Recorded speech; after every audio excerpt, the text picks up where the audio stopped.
Unceasingly, all gospel kholjin. All the songs of men, sitting kahin. A guide to kids below, they kahin ko. Ang may doon na isot at samlawin. Pagkain na to ay kinlahin.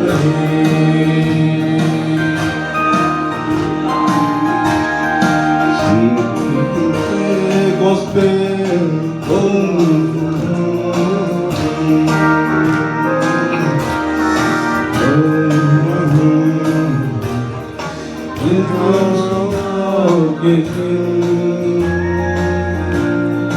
Xưa khi xin dấu về mấy năm sông cha đời tình là sương hoa cơm xót thêm mô sẵn ôi hoàng sông dòng về chỉ tiếng cây và khai thức kê dưới lâu thấy cây cô ang may doon na isot at samlawin. Pagkain na to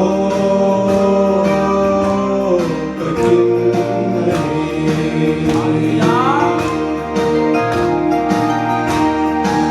Usupite gospel kung lasang mo'y lutin.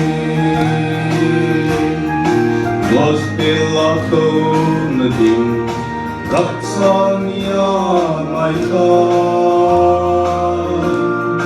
Kasan sa tenso se sunggang manse mungkin sa dunti alin minsatin.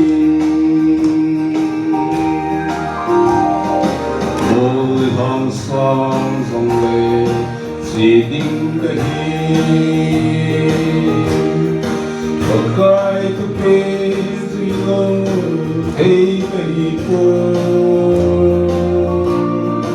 Ang may lungay isot at samlawin. Pagkay na to kakinlahin.